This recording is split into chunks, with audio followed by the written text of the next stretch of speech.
За сайн байцгаана уу? Ганагийн мэдээллийн сувг эхэлж байна. Өнөөдрийн дугаараар олонний анхаарлын төвд байгаа Украин улсын тухай товч танилцуулъя. Украин улсын түүхэнд тэртээ 9-р зууны үеийн Киевийн улсаас эхэллээ.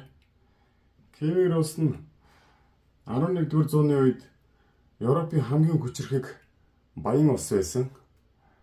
Киевийн улсад Орос, Белорус, Украин гэх улсуудын өвөг дээдэс Киевийн улсад хариалагддаг. 13-р зууны үед монголчуудын их Монгол улсын тэлэлт их Монгол улсын байлдан дагуултад дарагдаж Киевийн улс задарсан. Киевийн улс задраад Батын улс, Алтан ордны улс гэх улсуудад дагуул улсаар яваад дараа нь Польш, Литв, Оросын эзэнт гүрний нөлөөнд орсон. 1922 оноос Зөвлөлт холбоот улсын бүрэлдэхүүнд багтаж агаад 1991 онд Зөвлөлт холбоот улс задрахад Украин тусгаар тогтнолоо зарласан. Европын холбоонд элсэх НАТОг налах бодлого барьсны улмаас Оросын холбооны улстай харилцаа хөгжиж 2022 оны 2 дугаар сарын 24-нд хоёр улсын хооронд дайн эхлээд одоо хүртэл үргэлжилж байна. Түүхийн хувьд Украин улс нэг иймэрхүү товч төвхтэй байна. Газар зүйн байрлалын хувьд дэлхийн бөмбөрцгийн хойд хэсэгт урд талаараа хар тэнгис, хажуу талаараа баруун талдаа Молдов, Румын, Словак, Унгар, хойд талдаа Польш, Белорус, баруун талдаа бүтэн ганцхан улс Оросын холбооны улстай хилэлдэг. Украин улс нь газрынхаа тогтцын хувьд геополитикийн чухал байрлалд байгаа. Оросын холбооны улс болон Европын холбооны улсуудын хооронд бөмбөр улс гэх ерөнхийдөө завсрын улс болон байгаа. Маш чухал цэг хийж явдаг. Эдийн засгийн хувьд бас л чухал цэг.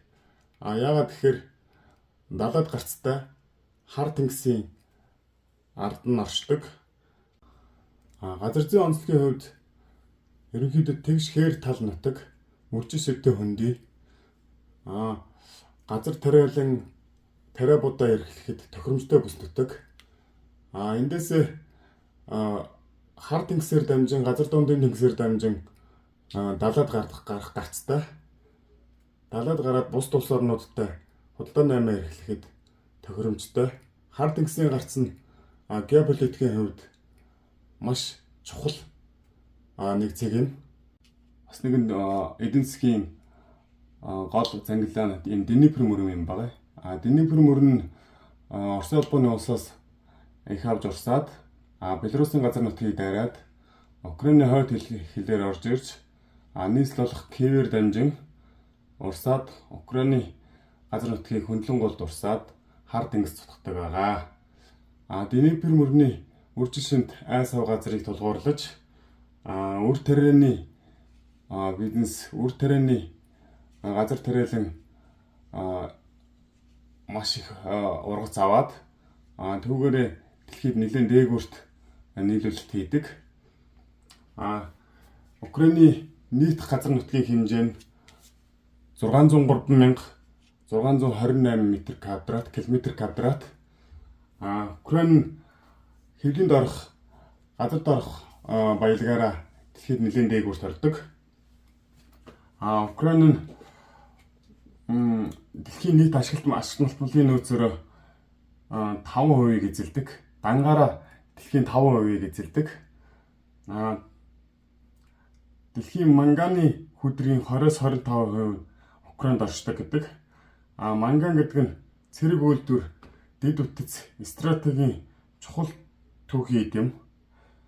Тэгээд Украин ерөнхийдөө одоо сүүлийн үед газрын хавар элемент ихээр илэрч байгаа. Түүнийг бас Америк нэгдсэн улс ашиглах сонирхол байгаа. Тэгээд дайн дууссан цагт Украины ашигт малтмал дээр тулгуурлаад Украин дайныхаа нөхөн сэргээлтийг асаргууртаа хийж чадах юм бол буцаад сэргэхэд уул уурхай их асар их түлхэж өгөх бүрэн боломжтой улс юм аа. Манайгийн мэдээллийн YouTube суваг өнөөдрийн дугаараар Украин улсын тухай танилцууллаа.